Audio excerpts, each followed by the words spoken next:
ఒకవైపు అవినీతికి అడ్డాగా అమరావతి రాజధాని పేరుతో అవినీతి అడ్డాగా అమరావతిని మార్చి గత ప్రభుత్వ హయాంలో వాణిజ్య రాజధానిగా ఎగ్జిక్యూటివ్ క్యాపిటల్గా విశాఖపట్నం అభివృద్ధి కోసం గత ప్రభుత్వం కృషి చేస్తే ఈరోజు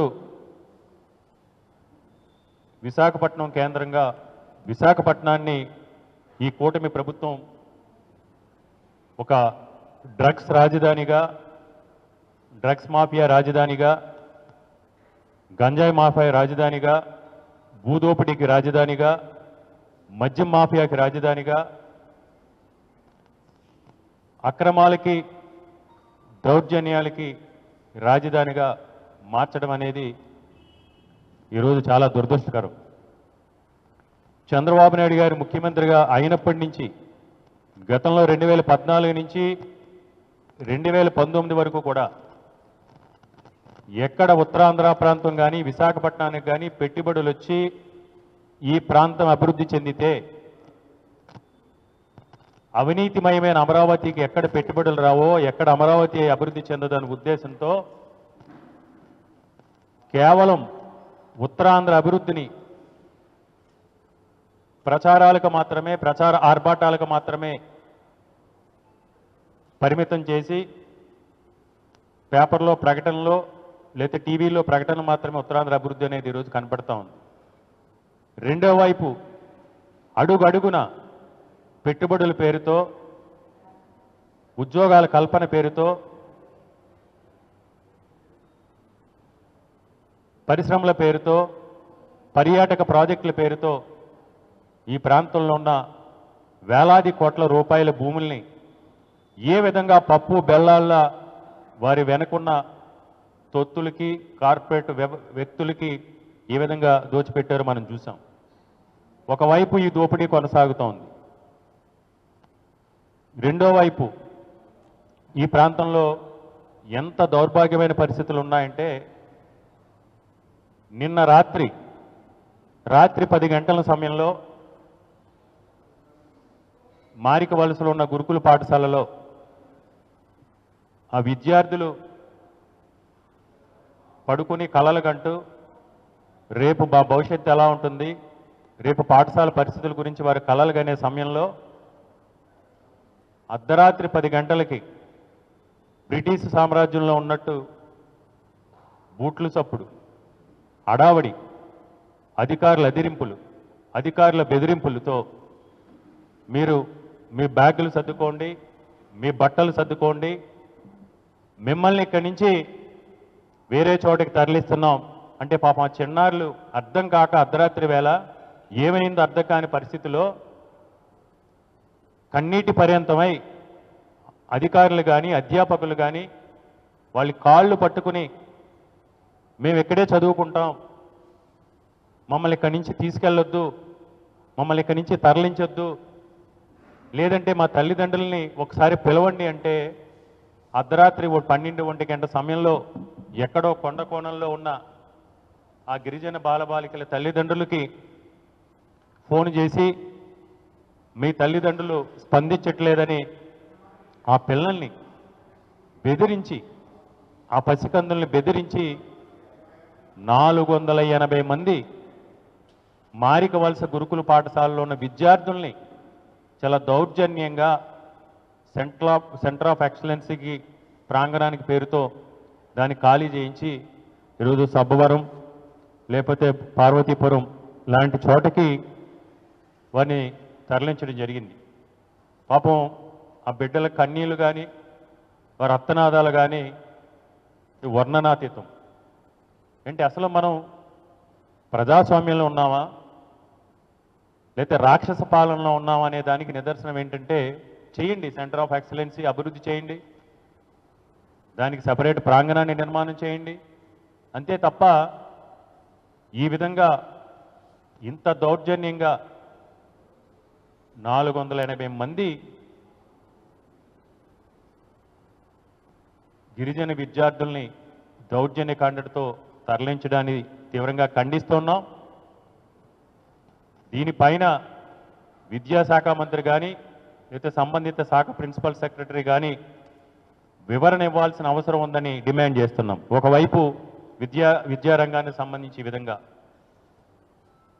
రెండో వైపు చూసాం గత కొన్ని రోజులుగా విశాఖపట్నానికి సంబంధించి ఏ వీధిలో చూసినా, ఏ రోడ్లో చూసినా, ఏ నియోజకవర్గంలో చూసినా గంజాయి, డ్రగ్స్, విచ్చలవిడిగా కల్తీ మద్యం, బెల్ట్ షాపులు, ప్రతి గ్రామంలోని కూడా వీధికి ఒక బెల్ట్ షాప్తో పాటు కల్తీ మద్యం. సంపద సృష్టిస్తానన్న చంద్రబాబు నాయుడు గారు చేస్తుంది ఏంటంటే, ఆయన సంపద సృష్టి అంతా కూడా కేవలం గంజాయి, డ్రగ్స్, అక్రమ మద్యం, విచ్చలవిడిగా మద్యం వ్యాపారాల ద్వారా మాత్రమే ఈరోజు ఆయన ఆదాయ వనరులుగా మార్చుకున్నారనే దానికి నిదర్శనం ఏంటంటే ఈ మధ్యకాలంలో ఉత్తరాంధ్ర ప్రాంతంలో జరుగుతున్న ఈ దోపిడీలు. నిన్నటికి నిన్న విశాఖపట్నం నగర శివారులో ఒక రిసార్ట్లో రేవ్ పార్టీ నిర్వహించి ఆ రేవ్ పార్టీలో తెలుగుదేశానికి సంబంధించిన నాయకులు అమ్మాయిల కోసం కొట్లాడుకుని మద్యం మత్తులో, గంజాయి మత్తులో, డ్రగ్స్ మత్తులో అమ్మాయిల కోసం కొట్లాడుకుని సంఘటన నిన్న. అంటే మీరు ఉత్తరాంధ్ర ప్రాంతానికి సంబంధించి, రాష్ట్రం యావత్తు ఏ విధంగా ఉందో మనకు తెలుసు, ముఖ్యంగా ఉత్తరాంధ్ర ప్రాంతానికి సంబంధించి ఎంత నిర్లక్ష్యంగా ఉన్నారు. ఈ ప్రాంతంలోకి వచ్చే పెట్టుబడిదారులు కానీ, ఈ ప్రాంతంలో దశాబ్దాలుగా ఉన్న జీవనం సాగిస్తున్న ఇతర రాష్ట్రాల నుంచి, పక్క జిల్లాల నుంచి, పక్క రాష్ట్రాల నుంచి వచ్చిన ప్రజలను కానీ ఎంత అభద్రతా భావానికి గురి చేస్తున్నారనేది వరుసగా విశాఖపట్నంలో జరుగుతున్న ఈ సంఘటనలే నిదర్శనం. రెండోది, ఒకవైపు ఎక్కడ పడితే అక్కడ మద్యం దొరుకుతుంది, డ్రగ్స్ దొరుకుతుంది, గంజాయి దొరుకుతుంది. కానీ దురదృష్టం ఏంటంటే ఈ పెద్ద మనిషి, ఈ తెలుగుదేశం కూటమి పార్టీ చంద్రబాబు నాయుడు గారు ముఖ్యమంత్రి అయిన తర్వాత సాగునీరు ఎలాగో లేదు. రాష్ట్ర వ్యాప్తంగా సాగునీరు లేక వీరి డొల్లతనంతో, వీరి ప్రచార ఆర్భాటాలతో, వీరికి సరైన సమాచారం లేక ఏ విధంగా వ్యవసాయాన్ని అటకెక్కించారో, రైతులు ఏ విధంగా వెన్నుపోటు పొడిచారో, వెన్నుపోటు పార్టీకి సంబంధించిన విధానాలు ఏ విధంగా ఉన్నాయో మనందరికీ కూడా తెలిసింది. విశాఖపట్నంలో గత కొన్ని దశాబ్దాలుగా ఎన్నడూ లేనటువంటి నీటి కరువు. ఈరోజు మంచినీటి కోసం కూడా ఈరోజు విశాఖపట్నం ఉన్న ప్రజలు వెల్వెల్లాడుతూ ఉన్నారు. ఈ విశాఖపట్నం నగర పరిధిలో ఉన్న 7 శాసనసభ్యులు కూడా కూటమి పార్టీకి చెందిన వారే. ఒక శాసనసభ్యుడు జనసేన పార్టీకి, మిగతా శాసనసభ్యులందరూ కూడా వెన్నుపోటు పార్టీకి సంబంధించిన శాసనసభ్యులు ఉన్నారు. వెన్నుపోటు పార్టీకి సంబంధించిన ఎంపీ గారు ఉన్నారు ఇక్కడ. కానీ వీళ్ళెవరూ కూడా ఈ రోజు వరకు కూడా గత 2 నెలలుగా తాగునీటి కోసం కటకటలాడుతుంటే నగర ప్రజలు దాని మీద స్థానిక శాసనసభ్యులు కానీ, పార్లమెంటు సభ్యులు కానీ, ఎలాగో ఈ జిల్లా నుంచి మంత్రిగా ప్రాతినిధ్యం లేదు, ఎప్పుడు ఇన్ఛార్జ్ మంత్రి ఆయన ఎప్పుడో వస్తూ ఉంటాడు, ఎప్పుడు వచ్చారో ఎప్పుడు వెళ్ళిపోతారో ఎవరికి కూడా తెలియదు. దీని మీద సమీక్ష చేసిన పాపాను కూడా పోలేదు. ఈరోజు నీటి ట్యాంకర్ల దోపిడీ, ఇది మనం చెప్తుంది కాదు. వెన్నుపోటు పార్టీకి వత్తాసు పలికే ఒక పత్రికల్లో, వెన్నుపోటు పార్టీకి వత్తాసు పలుకుతున్న ఒక పత్రికలు వస్తున్న కథనాలు, నీటి ట్యాంకర్ల దోపిడీ, ప్రజల ఇబ్బందులు ఆసరాగా తీసుకుని భారీగా నీటి విక్రయాలు అని ఒకరోజు, పట్టపగ్గాలు లేని ట్యాంకర్ల దోపిడీ ఇంకొక రోజు,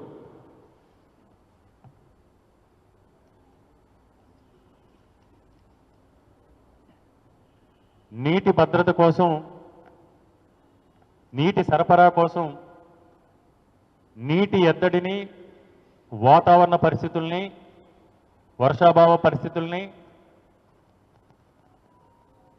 అంచనా వేసి కనీస ప్రణాళిక కూడా రూపొందించని జీవీఎంసీ అధికారులు. ఇంకొక రోజు ఇది వెన్నుపోటు పార్టీకి ఒత్తాసు పలికే పార్టీ సంబంధించిన పత్రికలు వచ్చిన కథనాలే. ఇవన్నీ కూడా ఒకవైపు నీటికి సంబంధించి కటకట అంటే అష్ట కష్టాలు అంటాం జనరల్గా. ఉత్తరాంధ్ర ప్రాంతంలో విశాఖపట్నం నగరంలో ఉన్న ప్రజలందరూ కూడా ఈరోజు అష్ట కష్టాలు, విద్య, మౌలిక సదుపాయాలు, మంచినీటి కొరత, వైద్యానికి సంబంధించి కేజీహెచ్లో గత ప్రభుత్వ హయాంలో జగన్మోహన్ రెడ్డి గారి చొరవతో, జగన్మోహన్ రెడ్డి గారి ఆదేశాల మేరకు వైఎస్ఆర్ కాంగ్రెస్ పార్టీ ప్రభుత్వ ఆధ్వర్యంలో కేజీహెచ్ హాస్పిటల్ని, మల్టీ సూపర్ స్పెషాలిటీ వార్డ్ని ఆధునిక అంగులతో రూపొందించి గతంలో కేజీహెచ్కి వెళ్ళాలంటే భయపడే పరిస్థితుల నుంచి మంచి వైద్యం కావాలి, మెరుగైన వైద్యం కావాలంటే, పేదవాడి ఆరోగ్యానికి భద్రత కావాలంటే కేజీహెచ్కి వెళ్ళొచ్చు, కేజీహెచ్లో మంచి భద్రత లభిస్తుందనే పరిస్థితులను తీసుకొచ్చిన జగన్మోహన్ రెడ్డి గారి పరిస్థితుల నుంచి ఆ రోజు వందలాది కోట్ల రూపాయలు వెచ్చించి అద్భుతంగా కేజీహెచ్లో మెరుగైన, నాణ్యమైన, భద్రత కల్పించే వైద్యాన్ని ఆ రోజు జగన్మోహన్ రెడ్డి గారు అందిస్తే ఈరోజు కేజీహెచ్లో పరిస్థితులు అత్యంత దయనీయమైన స్థితిలో, అత్యంత దీనస్థితికి దిగదార్చిన ఘనత ఈ వెన్నుపోటు పార్టీకి చెందుతుంది. ఈరోజు వెన్నుపోటు పార్టీ ఆధ్వర్యంలో కేజీహెచ్లో గందరగోళ పరిస్థితులు. ఎప్పుడు ఏ డాక్టర్ అందుబాటులో ఉంటాడో, ఎప్పుడు ఏ టైంలో సర్జరీలకు సంబంధించి డాక్టర్స్ అందుబాటులో ఉంటారో కూడా తెలియని పరిస్థితులు, మందుల కొరత. దీన్ని ఆసరాగా తీసుకుని అక్కడ ఉన్న పరిస్థితులు ఏంటంటే గత ప్రభుత్వ హయాంలో చేసే మెడికల్ సర్వీసెస్ సంబంధించి, సర్జరీకి సంబంధించి, ట్రీట్మెంట్లకు సంబంధించి ఎంతమంది పేషెంట్లు వచ్చినా చేసే పరిస్థితుల నుంచి వీరు ప్రైవేట్ హాస్పిటల్తో టైఅప్ అయ్యి, ప్రైవేట్ హాస్పిటల్తో ఒప్పందాలు చేసుకుని ఇక్కడ ఉన్న కొంతమంది డాక్టర్లు కావచ్చు, సిబ్బంది కావచ్చు, ఈరోజు ప్రైవేట్ హాస్పిటల్ పంపిస్తే పేదవాడి నడ్డి విరిచి, పేదవాడి ఆర్థిక మూలాల్ని దెబ్బకొట్టే విధంగా ఒకవైపు ప్రైవేట్ హాస్పిటల్ దోపిడీ, ప్రజారోగ్యానికి సంబంధించి ఒకవైపు జూనియర్ల డాక్టర్ల సమ్మె. అంటే వైద్యం లేదు, విద్య లేదు, మంచినీటి సదుపాయాలు లేవు. ఒకవైపు విచ్చలవిడితనం, దోపిడీలు, గ్రావెల్ దోపిడీలు, ఇసుక దోపిడీలు, భూ ఆక్రమణలు, భూ దోపిడీలతో ఈరోజు ఇంత గందరగోళ పరిస్థితుల్లో ఏ విధంగా తీసుకొచ్చారో మీడియా మిత్రుల ద్వారా ప్రజలందరూ కూడా తెలుసుకోవాల్సిన అవసరం ఉంది. ఎందుకంటే నిన్న కాక ఒక 4 రోజుల క్రితం కంచరపాలెంలో, విశాఖపట్నం నగరంలో ఒక సంఘటన జరిగింది. గంజాయి మత్తులో గంజాయి అమ్మే వ్యాపారస్తులే ఒక వ్యక్తిని ఎంత దౌర్జన్యంగా కొట్టి చంపారనేది కూడా మనందరం కూడా చూసాం. దానికి సంబంధించి ఈ రోజు వరకు కూడా వెన్నుపోటు పార్టీకి సంబంధించిన ఏ ప్రజాప్రతినిధి కూడా స్పందించిన పాపాన పోలేదు. విశాఖపట్నం నగర నడిబొడ్డిన గంజాయి వ్యాపారం చేసే వ్యక్తులు గంజాయి మత్తులో ఒక వ్యక్తిని దౌర్జన్యంగా దాడి చేసి హత్య చేస్తే దానిపైన ఈరోజు వరకు కూడా స్పందించలేదు. ఆగస్టు నెల 4వ తారీఖున అగరంపూడి దగ్గరున్న ఒక మాల్ వెనక ఒక అపార్ట్మెంట్లో ఒక రెసిడెంట్, రెగ్యులర్గా ఉండే రెసిడెంట్స్ ఇంట్లోంచి బయటికి వెళ్ళిన తర్వాత ఆరోగ్యంగా వెళ్ళి రెగ్యులర్గా ఆయనకి ఏదో బీపీ, షుగర్ సంబంధించిన మందులు తీసుకోవడానికి కానీ బయటికి వెళ్ళిన తర్వాత వనమా సూర్యనాగేశ్వరరావు ఈయన అనుమానాస్పద స్థితిలో మరణించడం జరిగింది ఆగస్టు 4వ తారీఖున. దానికి సంబంధించి కుటుంబ సభ్యులు ఆందోళన చెంది ఏదైతే మీరు చెప్తున్నారో అలాంటి ఆరోగ్య సమస్యలన్నీ కూడా ఆయనకి లేవు అని ఆయన మరణం పైన అనుమానాలుండి ఆ అపార్ట్మెంట్కి సంబంధించి ఆయన ఇంటికి వెళ్ళిన పరిసరాలకు సంబంధించి సీసీ కెమెరా ఫుటేజ్లను పరిశీలిస్తే అక్కడ అనుమానాస్పదంగా కనిపిస్తే ఆగస్టు 10వ తారీఖున ఆ స్థానికంగా ఉన్న పోలీస్ స్టేషన్లోకి వెళ్ళి వాళ్ళ పిల్లలు భార్య కంప్లైంట్ రైజ్ చేస్తే ఈ రోజు వరకు కూడా దానిపైన ఇక్కడ ఉన్న పోలీస్ యంత్రాంగం కనీస చర్యలు కూడా తీసుకోకుండా ఎవరైతే ఆ బాధితులు ఉన్నారో, ఎవరైతే నాగేశ్వరరావు గారి కుటుంబ సభ్యులు ఉన్నారో వాళ్ళే ఈరోజు బెదిరించే ప్రయత్నం చేస్తూ ఉన్నారు. అంటే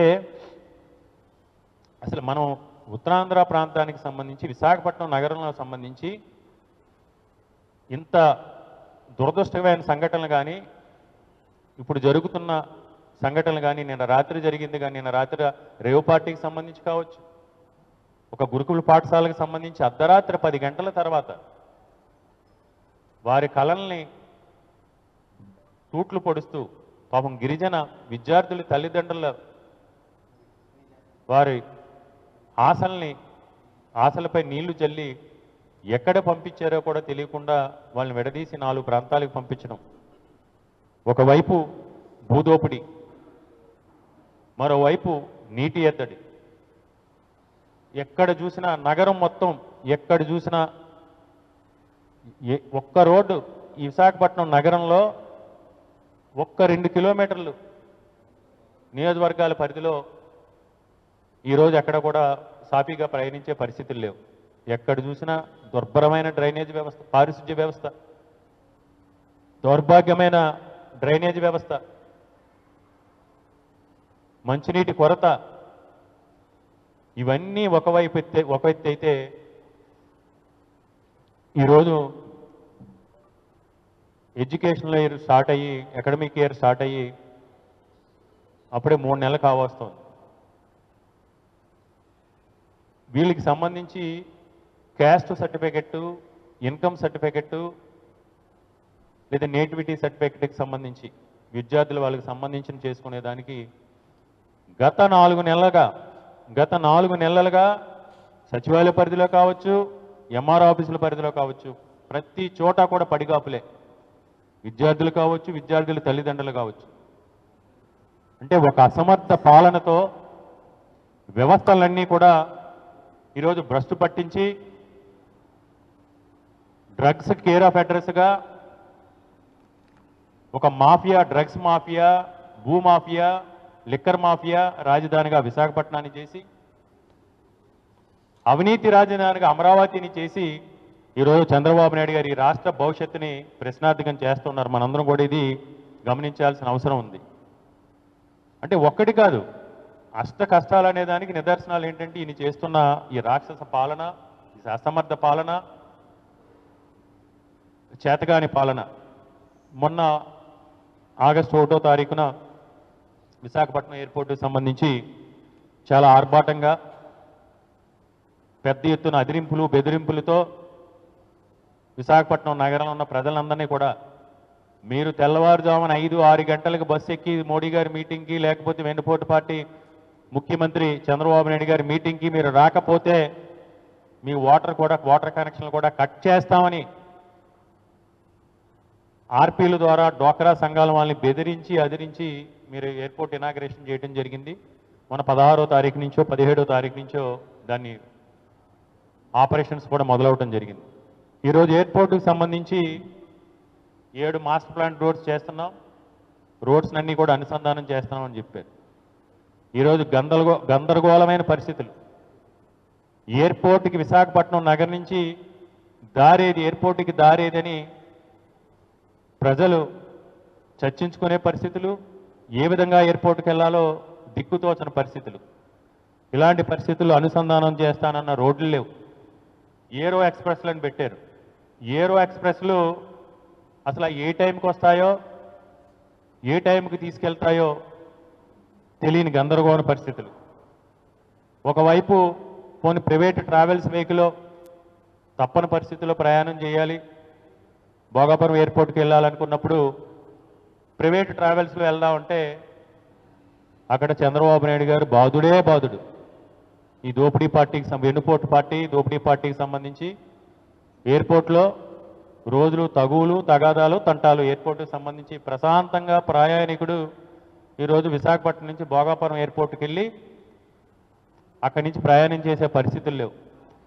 అక్కడ యూజర్ ఛార్జీలు కావచ్చు, లేకపోతే ట్రాన్స్పోర్ట్ ఛార్జీలు కావచ్చు ఎయిర్పోర్ట్కి సంబంధించి. అదేవిధంగా ఒకవైపు కాలుష్యం. అంటే ఇవన్నీ ఎందుకు మాట్లాడుతుంటే ఇన్ని విశాఖపట్నం కొన్ని దశాబ్దాలుగా గత 2 సంవత్సరాలుగా వెన్నుపోటు పార్టీ అధికారంలోకి వచ్చిన తర్వాత విశాఖపట్నంలో ప్రతి రంగంలోని ఈ ప్రభుత్వం అసమర్థ పాలనతో అష్ట కష్టాలు ఈ ప్రాంత వాసులు పడుతున్నారనే దానికే ఈరోజు మీడియా మిత్రుల ద్వారా ఈ విషయాలన్నింటినీ కూడా ప్రజలు తెలియజేయడం జరుగుతుంది. ఒకవైపు పోర్టు కాలుష్యానికి సంబంధించి మొన్నే వాళ్ళకి సంబంధించిన గెజెట్ పేపర్లోనే ప్రచురించడం జరిగింది. వాళ్ళకి సంబంధించిన వెన్నుపోటు పార్టీకి వత్తాసు పలికే పేపర్లోనే రాయటం జరిగింది. ఈ దేశంలోనే విశాఖపట్నంలో కాలుష్యం అనేది గత సంవత్సర కాలంగా అత్యంత ప్రమాదకర స్థాయిలో ఢిల్లీ, ముంబై, హైదరాబాద్, కోల్కతా, చెన్నై లాంటి నగరాల కంటే కూడా ఎయిర్ పొల్యూషన్ అనేది విశాఖపట్నం నగరంలోనే ఎక్కువగా ఉంది. దానికి కారణం ఈ వెన్నుపోటు పార్టీ తీసుకున్న నిర్ణయాలు. ఈ వెన్నుపోటు పార్టీ కేవలం ధనార్జనే ధ్యేయంగా విశాఖపట్నం పోర్ట్ నుంచి జరుగుతున్న ఏదైతే ఐరన్ ఓర్ కానీ కోల్ కానీ ఇంపోర్ట్స్ అండ్ ఎక్స్పోర్ట్స్ ఉన్నాయో దానికి సంబంధించి గత ప్రభుత్వాల సమయంలో తీసుకున్న భద్రతా ప్రమాణాలు పాటించకుండా పొల్యూషన్ కంట్రోల్ చేసే విధానాలు ఏది ఉన్నాయో వాటి విషయంలో నిర్లక్ష్యం చేసి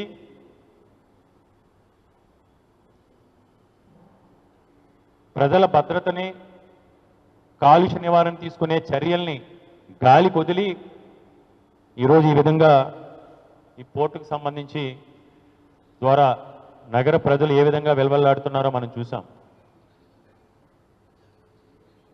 ఈ సంవత్సరం ఈ 2 సంవత్సరాల కాలంలోని వెన్నుపోటు పార్టీ అధికారంలోకి వచ్చిన తర్వాత పోర్టు కాలుష్యం వల్ల ఎంతమంది చనిపోయారనేది కూడా మనందరికీ కూడా తెలిసిందే.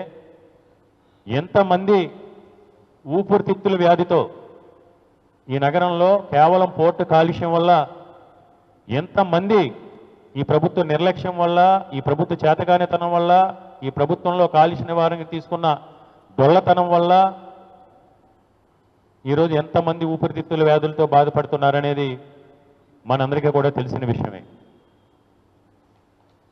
ఇది ఏదో సాక్షి పత్రికలోనో సాక్షి ఛానల్లోనే కూడా వచ్చింది కాదు. వెన్నుపోటు పార్టీకి సంబంధించి ప్రజల మనసులో ఉన్నది, ప్రజలు చర్చించుకున్నది, ప్రజలు ఇబ్బంది పడుతున్న సమస్య. ఇది అత్యంత ప్రాధాన్యత ఇవ్వాల్సిన కాలుష్య నివారణ కోసం ప్రభుత్వం చర్యలు తీసుకోవాల్సిన సమస్య. కానీ దీని గురించి వెన్నుపోటు పార్టీకి సంబంధించిన ఎమ్మెల్యేలు పట్టించుకోరు, వెన్నుపోటు పార్టీకి సంబంధించిన పార్లమెంట్ సభ్యులు పట్టించుకోరు, వెన్నుపోటు పార్టీకి సంబంధించిన ఈ ప్రాంతంలో ఉన్న మంత్రులు పట్టించుకోరు. ఇది వెన్నుపోటు పార్టీకి సంబంధించి వత్తాసు పలికే పత్రికలు వచ్చిన కథనం పోర్టు కాలుష్యానికి సంబంధించి.